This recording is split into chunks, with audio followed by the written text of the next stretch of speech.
satisfação, é sempre muito bom poder retornar a Recife, estar aqui no Templo Central. Agradeço ao meu Deus por essa oportunidade de rever meu pastor presidente, irmã Judite, tanta gente boa, maravilhosa de Deus aqui, que a gente tem muito carinho, apreço, né? As autoridades que nos honram nesta noite. É bom estar aqui, né? Sempre tem aquela tensão, né? Nesses minutos que antecedem a mensagem, mas um pastor amigo meu, ele me dizia, né? Você sempre cumprimenta, porque nesses segundos você vai normalizando o fluxo sanguíneo e essas coisas todas. Mas eu quero agradecer, né? Já agradeci a Deus, agradecer ao meu pastor. É muito bom, é sempre muito bom estar perto dele, né? Em situações assim um pouquinho mais difíceis, mas eu sei que ele está orando por nós, assim como esse batalhão de mulheres de Deus. E eu sei que vocês vieram ouvir a voz de Deus, como eu também vim. E eu entendo que esse anelo por ouvir o Senhor falar fará com que o Espírito de Deus esteja ministrando uma palavra aos nossos corações. Eu recebi do meu pastor a incumbência de trazer uma palavra subordinado ao tema mulher cristã.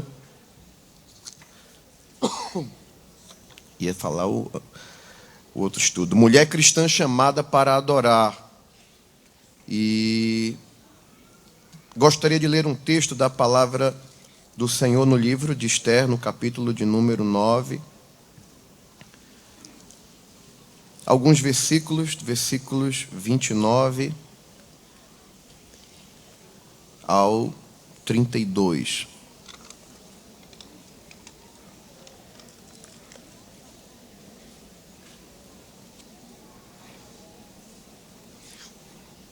Diz assim a palavra do Senhor. Depois disso, escreveu a rainha Esther, filha de Abiail e Mardoqueu, o judeu, com toda a força, para confirmar em segunda vez esta carta de Purim.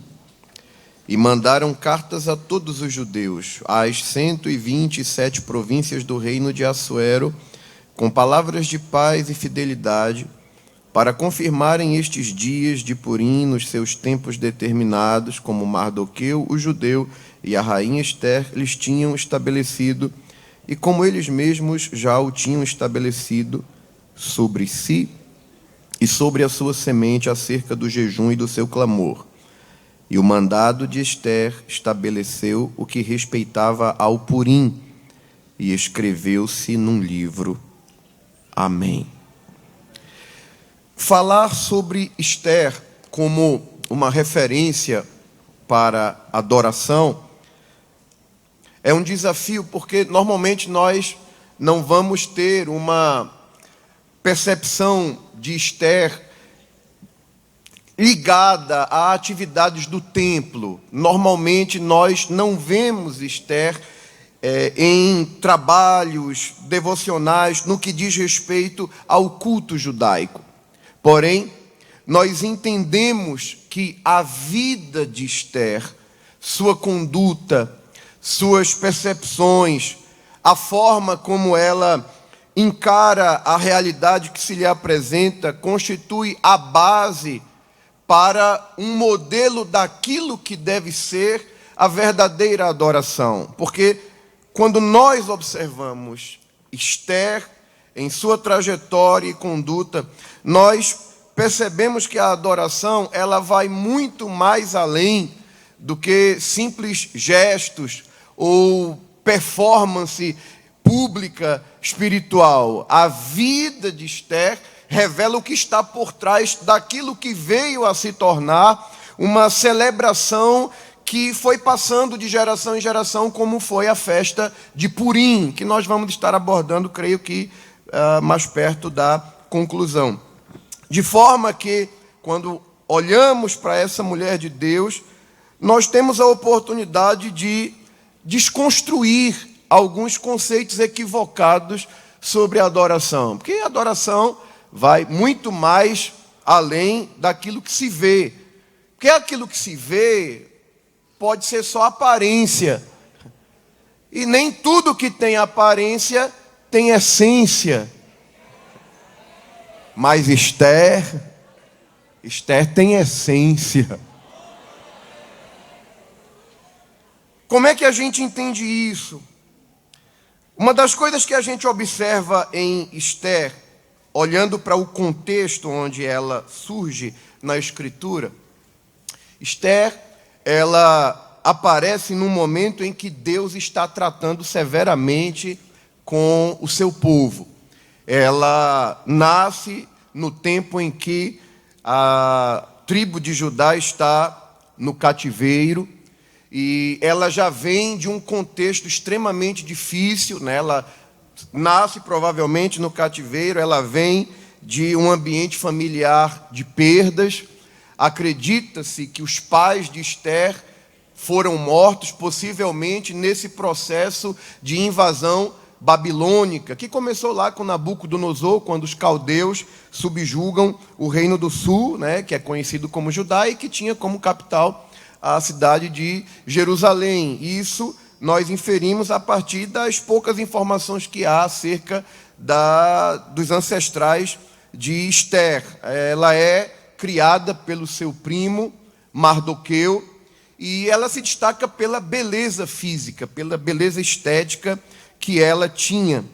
E eu penso que uma das primeiras coisas que chama atenção na vida de Esther é que ela era uma pessoa que tinha tudo para colocar a culpa dos seus problemas no seu contexto familiar, do tipo, eu vivo triste, ou eu sou uma pessoa deprimida porque eu não fui criada pelos meus pais, Deus permitiu muita coisa ruim, eu venho de uma história de nascimento, nasci fora daquilo que é a principal identidade do povo de Israel, que é a sua pátria, a sua terra, o templo, o lugar de adoração. Eu não conheci nada disso, porque eu já nasci num contexto de cativeiro, perdi meus pais, não tive o amor de mãe, não tive o cuidado paterno. Ela tinha tudo para reclamar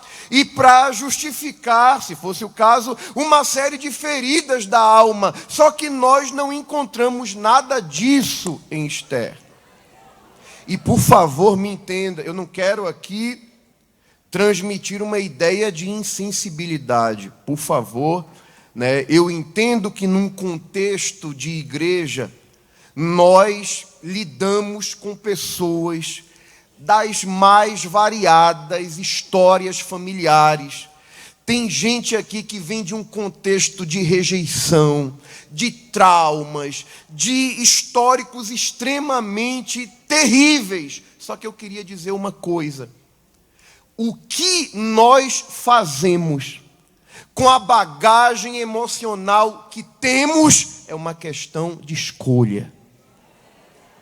Eu tenho convivido com homens de Deus que, se a igreja tivesse a oportunidade de conhecer o histórico de sofrimento, de dor, de angústia, e você olha para essa pessoa e espera dela todas as razões para ser uma pessoa amarga, que reclama da vida, que está triste com tudo, e você pergunta: mas como é que o senhor é assim? Como é que você é assim? Tendo passado por onde passou? É porque Jesus mudou minha história, é porque Deus me deu a oportunidade de pegar a bagagem ruim que eu tive, mas transformar isso numa mola propulsora para socorrer gente ferida que é alcançada pelo Senhor.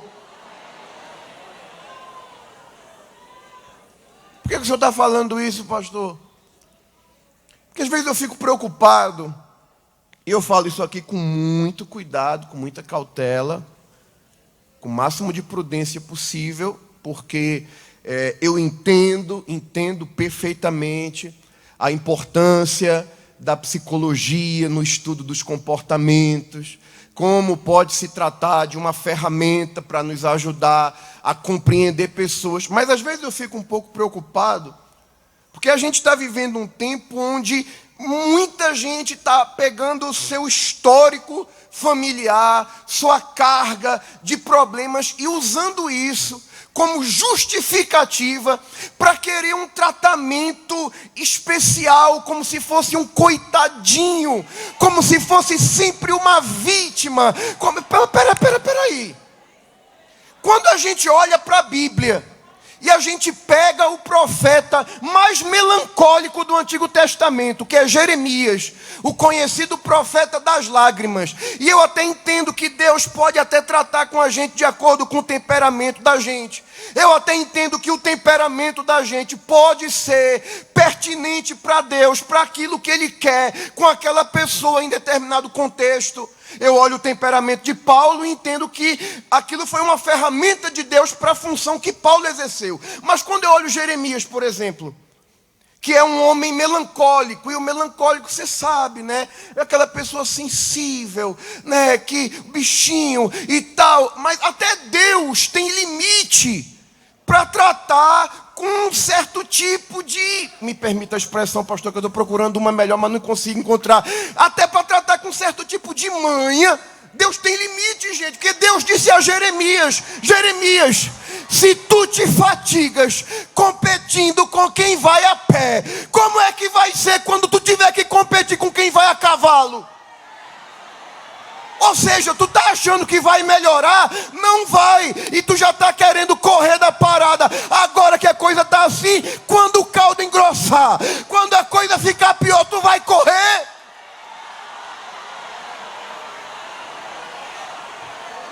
Aleluia.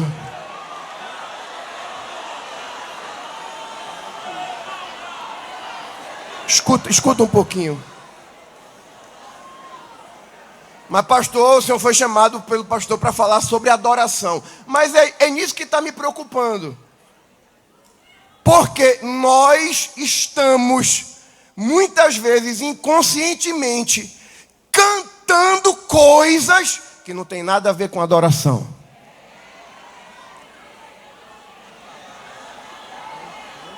Nós estamos cantando mensagens de autoajuda, para melhorar o ego, para a pessoa se sentir melhor. E Deus não traz a gente aqui só para se sentir melhor. Deus trata com a gente para apertar os parafusos da gente, para fazer a gente ser melhor para Ele. Mas pastor, eu pensei que eu ia vir para ser consolado. Calma, Deus vai te consolar, mas de outra forma.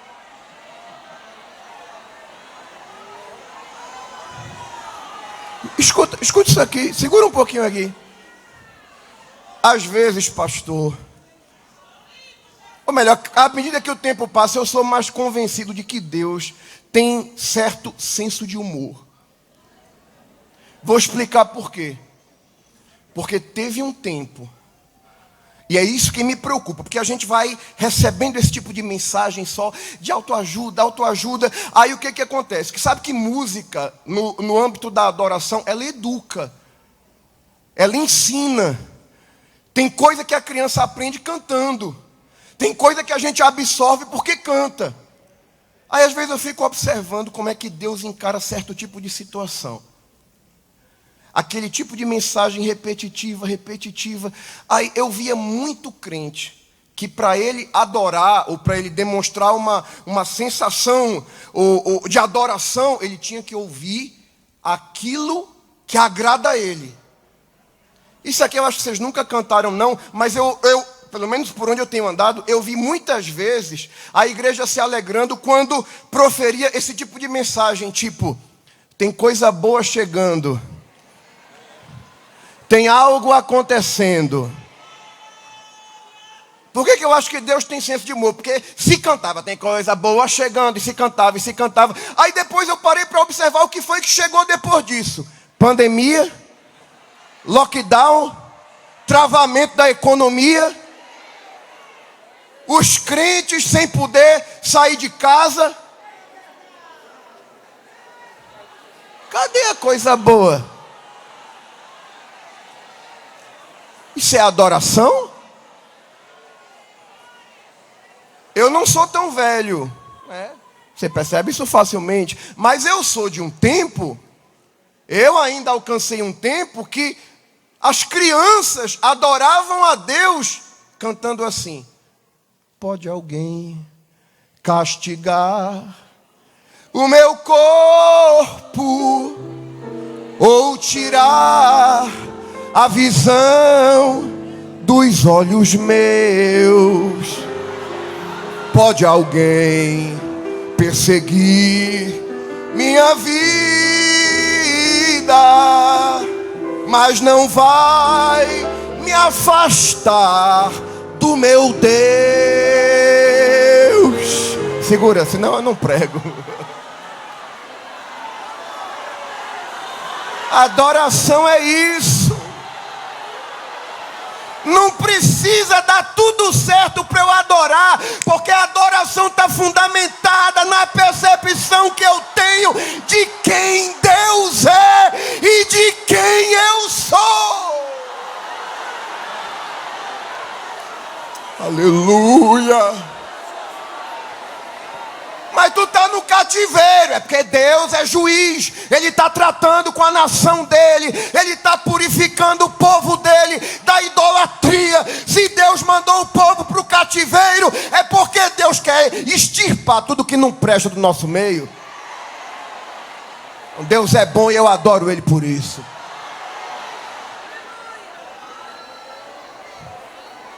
E se a gente ficar nessa de não, tudo agora, é por isso que a gente vê esse crescimento desse tipo de linguagem coach, de linguagem de autoajuda, para fazer a pessoa, não, querida, adoração não é isso não,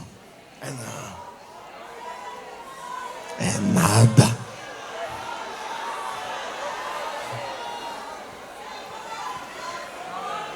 Glória a Deus.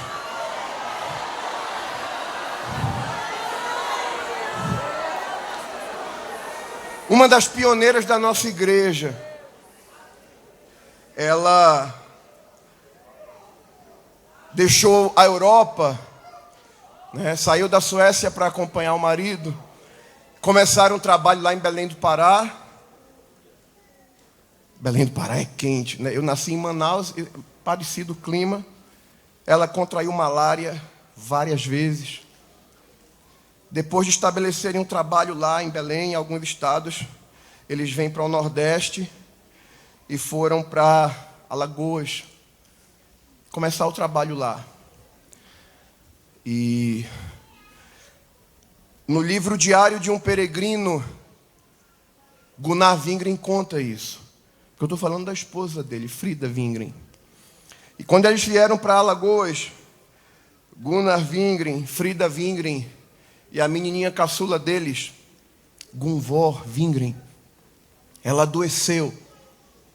E naquele tempo, ilustre ministro Gilson, era diferente a percepção que se tinha do evangelho pentecostal naquele tempo, quando uma pessoa se convertia à fé evangélica, a autoridade religiosa da cidade, que muitas vezes mandava mais do que o prefeito, dizia: não pode enterrar no cemitério porque é pagão, vai contaminar o solo, e não deixava.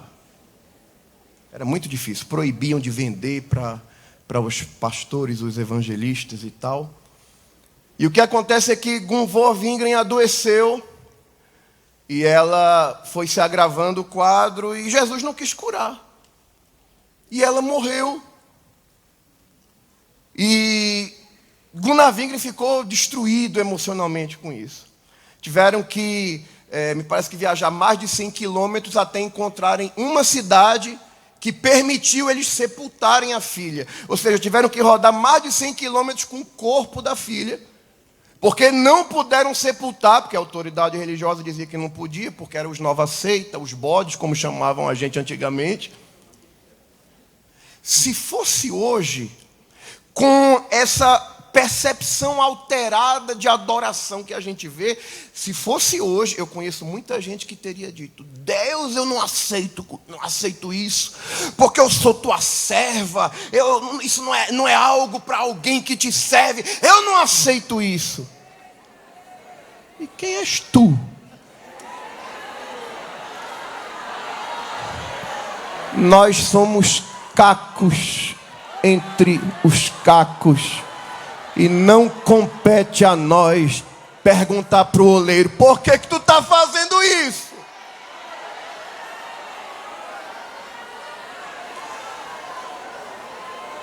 Jesus não quis curar, a menina morreu. O trauma de ter que ficar por quilômetros com o corpo da menina. E Gunnar Wingren escreve que ele, procurando palavras para consolar a esposa, enquanto ele pensava em dizer alguma coisa, ele escuta ela que está acabando de compor uma canção, um hino. E entre os versos ela dizia: quando aqui as flores já fenecem, as do céu começam a brilhar. Quando as esperanças desvanecem, o aflito crente vai orar. Os mais belos hinos e poesias foram escritos em tribulação, e do céu as lindas melodias se ouviram na escuridão. Ainda hoje, tem servas de Deus que, quando fazem propósito de buscar o Senhor, vou cantar tantos hinos, canta esse hino e adora a Deus em uma expressão de louvor que nasceu em um contexto de profundo sofrimento e sentimento de perdas. Oh, glória a Deus! Essa é Esther. É nesse contexto que ela surge. Aleluia! Ah, como eu sinto Deus aqui com a gente. Parece que o Espírito Santo está apertando uns parafusos assim na gente, dizendo assim: eu vou mudar essa tua percepção. Tu vai entender o que é adorar de verdade, é com a tua vida. Aleluia.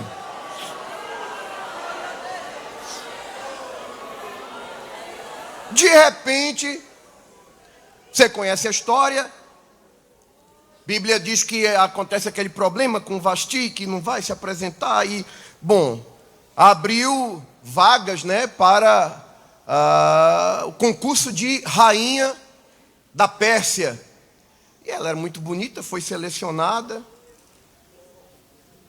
E agora ela se vê numa situação de guinada, né, de 180 graus. Ganharam, né, as moças que foram selecionadas ganharam 12 meses, né, um ano de spa gratuito, sendo tratadas com óleos de mirra. Se alegre mesmo.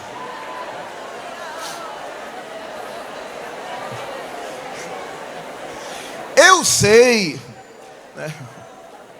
Eu sei que a maioria de vocês não vai dar muita importância para isso, né? Mas imagine aí, por curiosidade, 12 meses sem fazer nada, só sendo tratada com óleo de mirra e especiarias. Deus faz isso.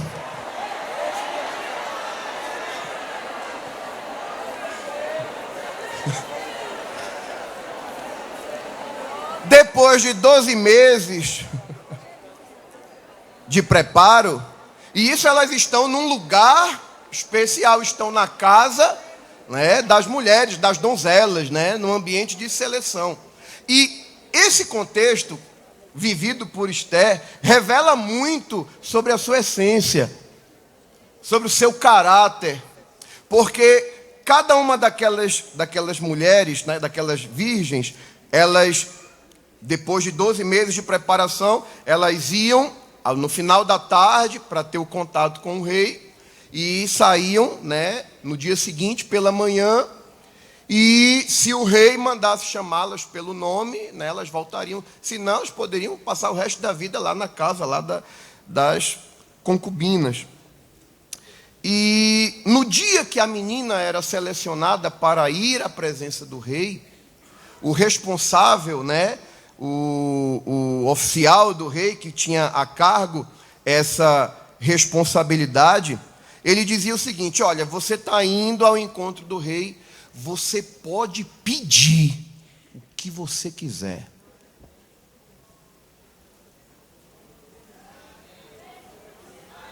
Se Esther fosse como muita gente que eu conheço, ela teria dito: é agora. O tempo de pobre se acabou. Porque tem gente que não pode se ver numa situação um pouquinho melhor. Né? Muda logo a conversa, né? Se eu fui pobre, eu não me lembro.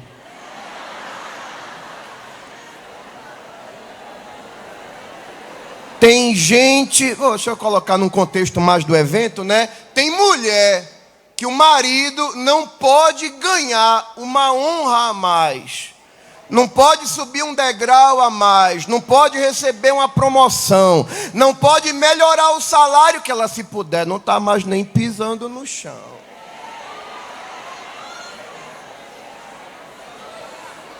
Não, agora Deus mudou o quadro, agora eu sou da elite. É porque tu está preocupada com a aparência, mas quem tem essência não esquece de onde veio, não esquece a sua história, não esquece o que Deus fez e não coloca o coração nas coisas daqui da terra.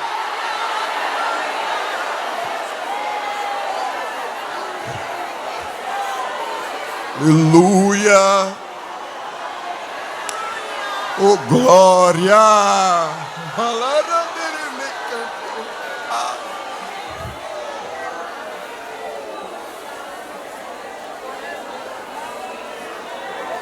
Egai era o nome lá do oficial lá, do responsável.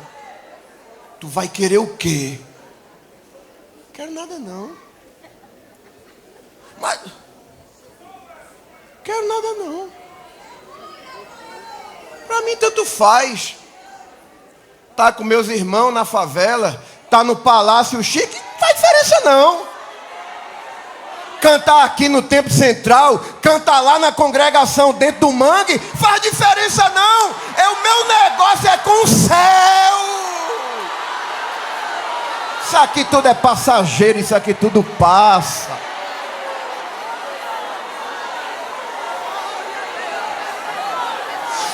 Oh, glória!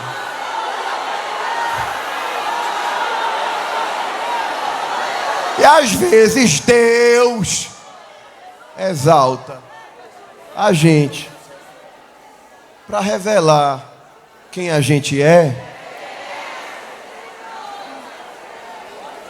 para expor o que está aqui dentro.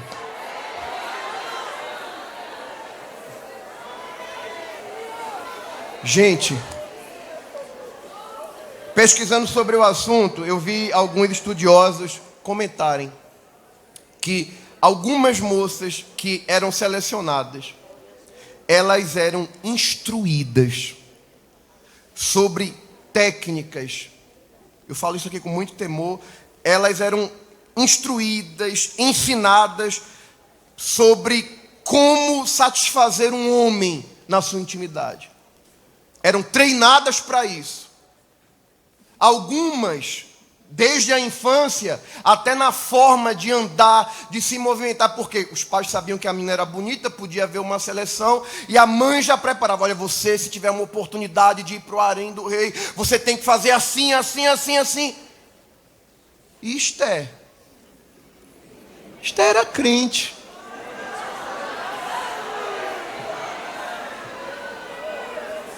E Esther tinha um negócio que era da essência. Ela tinha Ela era bonita, né? No estilo assim da esposa do pastor de Santa Cruz, Capibaribe. Era linda, minha esposa, né? Mas a beleza de Esté não só estava no visual. Aí Hegai ficou olhando assim.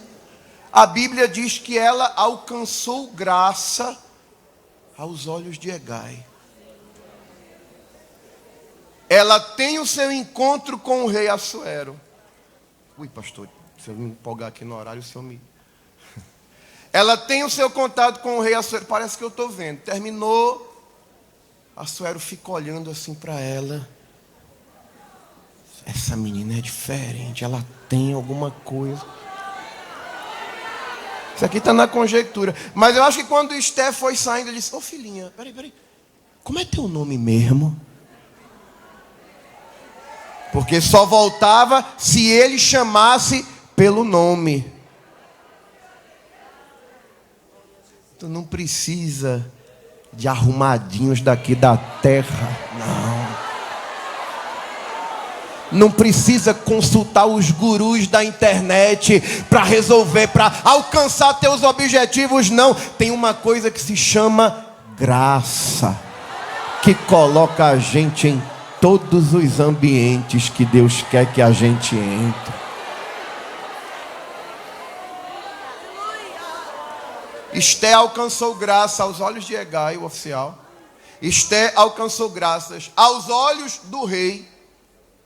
E não é tão difícil alcançar graça diante da autoridade, porque diante da autoridade todo mundo só mostra o lado bom. Oh, meu rei, oh, meu pastor, oh, que... Não é tão difícil. Não é tão difícil alcançar graça quando você demonstra tudo de bom para quem está no nível assim de certa autoridade. Mas a Bíblia diz que Esté alcançou graça diante do rei, diante do oficial e diante de todo mundo. Todo mundo olhava. Essa aí não pediu nada. Meu Deus, como ela é simples. Isso é um elogio lindo de uma mulher de Deus ouvir. Era Esté. Tinha graça. Curiosamente, quando você observa o significado da palavra graça, no original, segundo o dicionário de Strong, a palavra graça significa favor, aceitação. Mas um significado extremamente curioso do termo graça é elegância. E a gente pode, mas o que tudo bem, graça como favor, graça como aceitação, né? Um sentimento que me faz aceitável, que me faz favorecido. Mas o que graça tem a ver com elegância? É porque a ideia do conceito de graça é similar à impressão que uma pessoa elegante está. Por exemplo, quando uma pessoa precisa adentrar determinado ambiente, alguns ambientes exigem uma vestimenta adequada para aquele lugar, para aquela ocasião, para aquele ambiente. Se a pessoa não está vestida corretamente, ela não tem acesso, ela não entra.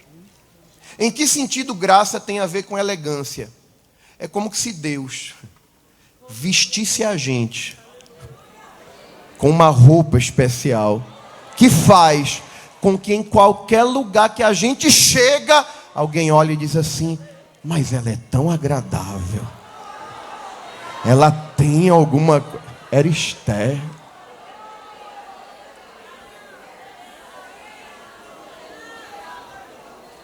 É esse tipo de graça que faz a diferença na adoração.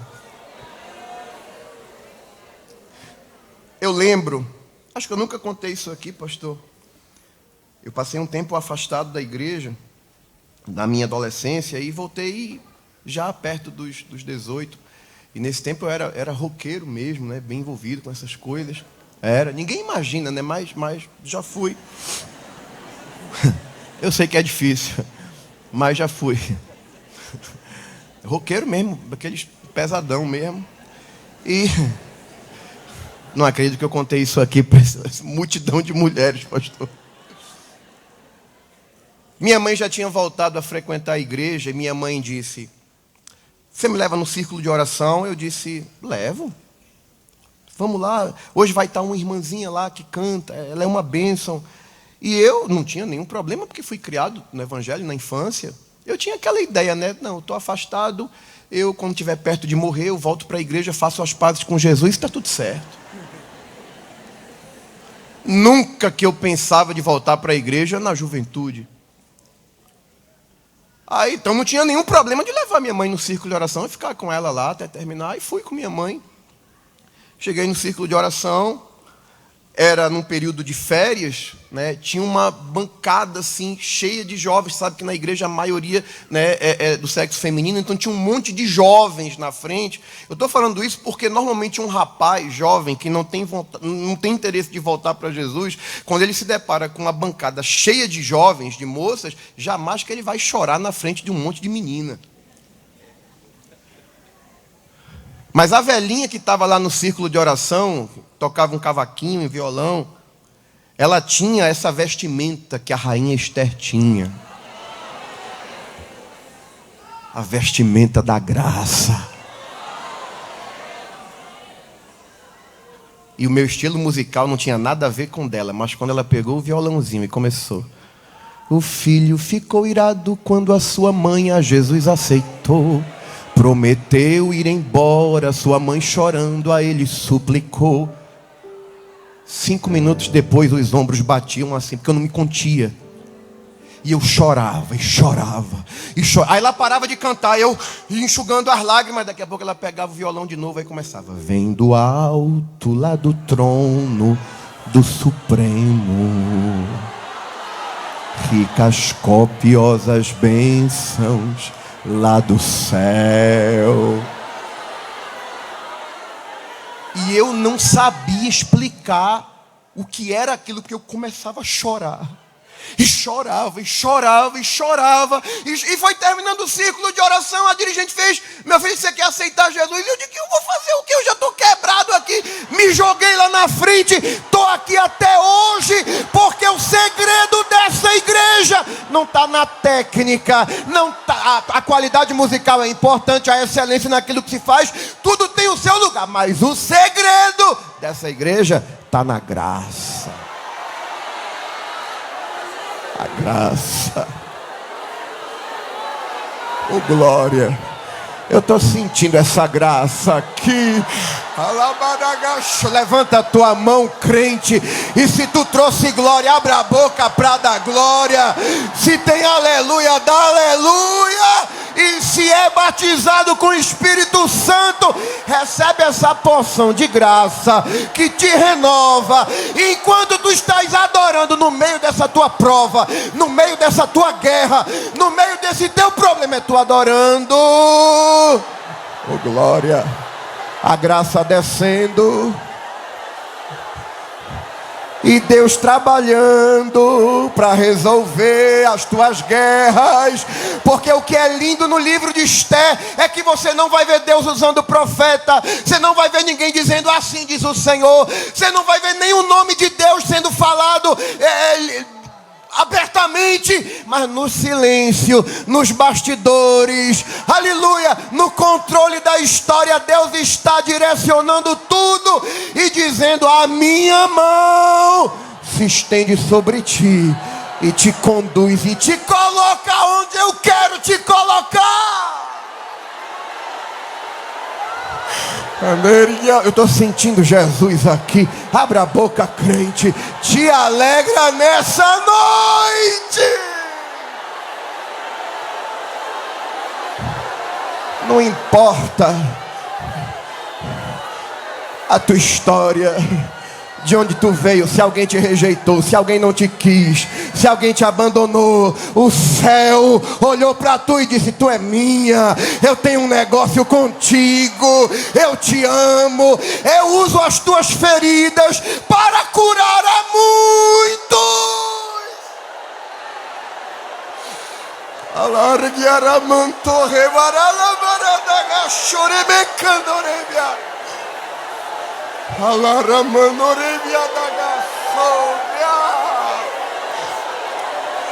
Aleluia. Eu vou usar a tua vida, Esther, para estabelecer marcos de adoração no meio do meu povo. Porque uma das razões porque essa igreja adora do jeito que adora é por causa da trajetória dela, é por causa da história dela. Amã se levantou. Oh, glória!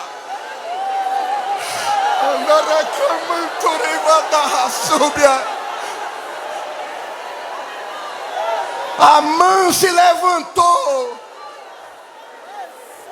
para acabar com a história do povo de Deus.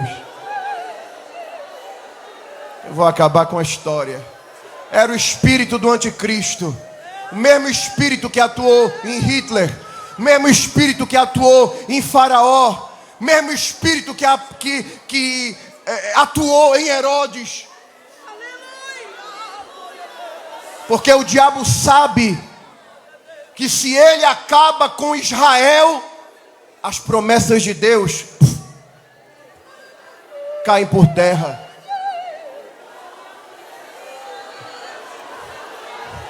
Quem disse? 3 coisas indestrutíveis: a nação de Israel, a palavra de Deus e a igreja do Senhor. Alguém pode se levantar para acabar com a tua história, para acabar com as tuas promessas, para acabar com a tua vida, mas não vai acabar nem com a tua história, nem vai arruinar as promessas, e tu não vai morrer. Vai não, porque o Deus de Esté é o Deus de Israel, é o Deus da palavra e é o Deus da igreja.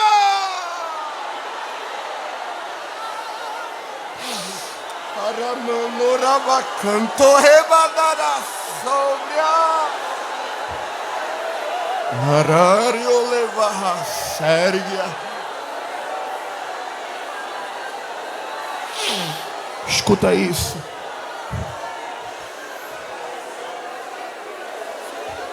A Bíblia diz que Amã participou de uma prática chamada pur, que consistia em lançar sortes, que ele estava querendo estabelecer ali um momento para acabar com o povo de Deus.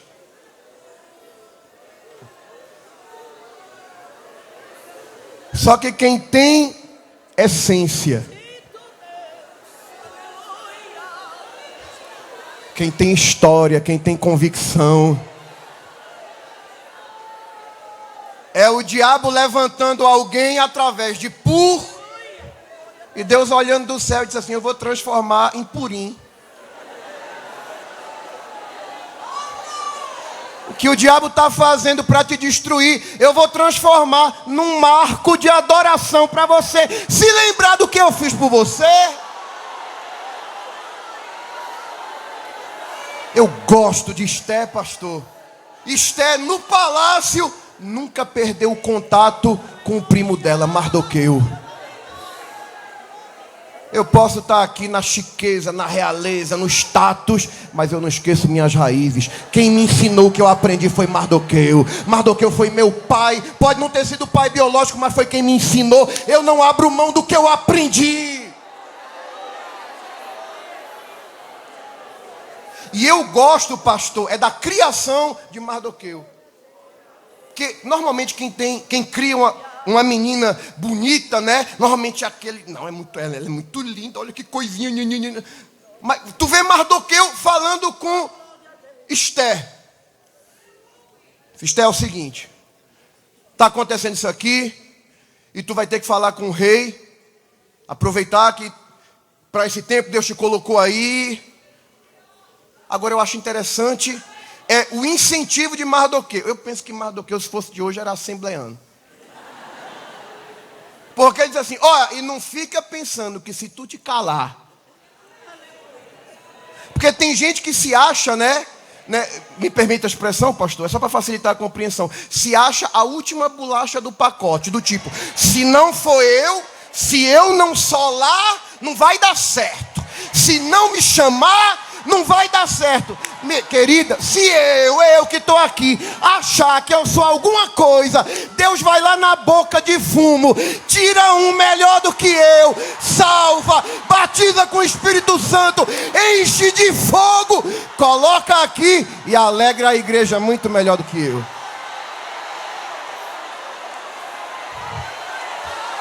Deus conta com todos nós, mas não depende de ninguém. Se tu não fizer, Deus levanta, porque no celeiro de Jeová tem reserva.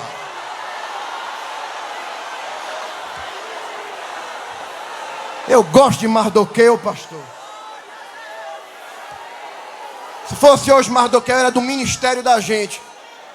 É porque está se achando estrelinha, é? Se tu te calar, Deus vai mandar socorro de outro lado, mas Ele manda, porque Ele tem negócio com esse povo. E Esté demonstra que aprendeu muito bem.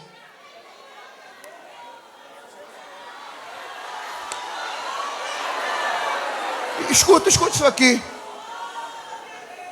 Não é tão difícil entrar num propósito. Quando você já tem certeza, Deus já sinalizou que vai dar vitória, mas Deus não fala nada aqui.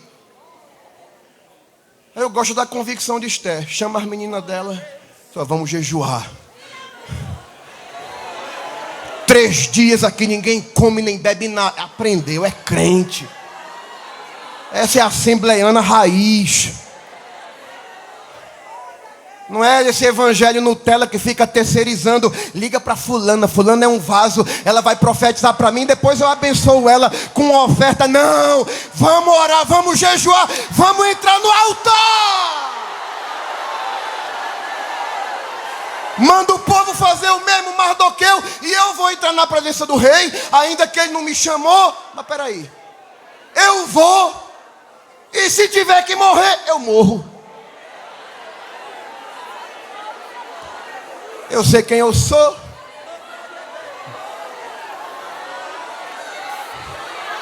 Meu coração não está aqui.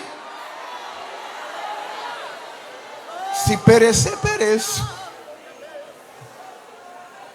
Eu estava tentando entender, pastor, já estou concluindo, por que Esté tinha essa convicção. Pelo menos 2 vezes, pode ser que tenha mais, mas eu observei 2 vezes em que a Bíblia chama Esté, ou a menciona como filha de Abiail, tio de Mardoqueu. Chegando, pois, a vez de Esté, filha de Abiail. Lá no capítulo 9, mais uma vez fala Esté, filha de Abiail. Ela não conviveu com os pais, mas a referência de que ela era filha de Abiail está forte. É como que exerce uma influência sobre ela. É como que o Espírito Santo, quando inspirou o registro, queria deixar claro essa marca, Esté, filha de Abiail. E o que é que significa Abiail? Meu pai é poder. É por isso que a confiança de Esté não estava no palácio, não estava na riqueza, não estava na posição. Minha confiança está no meu pai, o poder está no meu pai.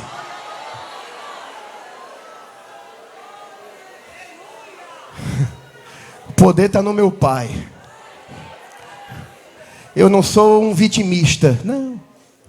Deus está no controle, está conduzindo tudo. Eu tenho convicção, tenho essência. Não abro mão das minhas raízes. Aprendi na forma pequena, na forma de Mardoqueu. E se tiver que morrer, eu morro. Aí eu fico, Deus no silêncio olhando assim, tipo, vai lá, filhinha. Pode entrar na presença do rei. Tá tudo certo.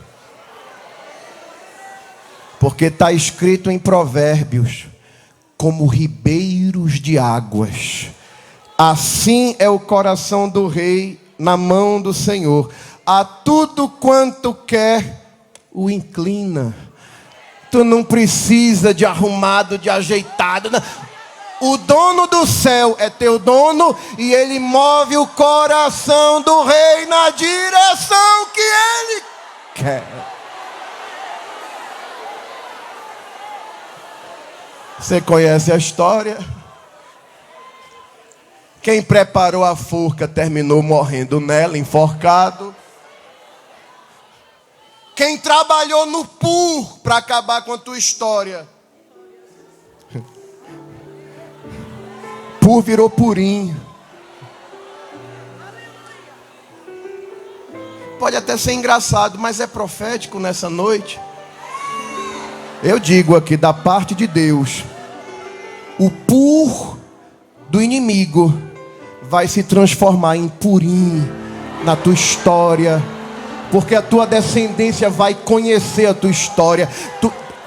Pastor, por que eu sofro tanto? Porque tu vais deixar um legado nas gerações futuras. Teus filhos falarão para os teus netos: mãe era assim, mãe me ensinou assim, eu aprendi com mãe a vencer no altar, a vencer no joelho. Deus está construindo marcos de adoração através das tuas experiências. Recebe graça de Deus nessa noite. Recebe graça de Deus. Recebe intervenções de Deus. Quem sabe hoje Deus não está deixando um marco na tua vida. Tu vai chegar em casa: eu fui só para adorar e voltei curada. Levante a sua mão, diga algumas palavras para aquele que governa a tua história, que direciona a tua vida, que guia os teus passos. Só quem tem essência desfruta dessas experiências. Leva contigo nesta noite intervenções de Deus, o agir oculto de Deus nas tuas causas, nas tuas guerras, na tua casa, na tua família, na tua saúde, no teu casamento. Levante a sua mão para receber algo que está descendo do céu. Se tu crê, tu vai receber. E se tu não crê, não tem problema não. Deus vai fazer do mesmo jeito, porque Ele tem compromisso com a sua palavra. Levante a sua mão, adore a Ele.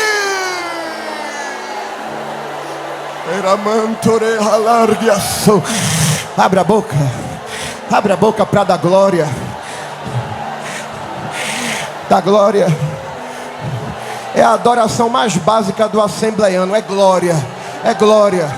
É glória. Isso aqui não é emocionalismo. É não. Isso aqui é do céu. Isso aqui é espiritual. Enquanto você adora, algo sobrenatural está acontecendo. Panelinhas de Satanás estão sendo quebradas. Laços de adultério estão se partindo. Deus está intervindo. Ele vai fazer alguém inclinar o coração ao teu favor. Vai.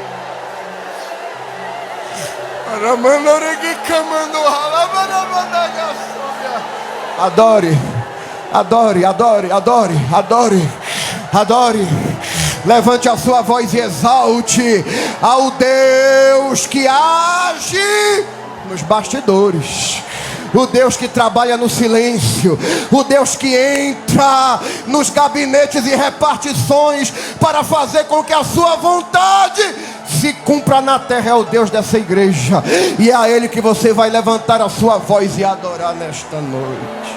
Obrigado, pastor.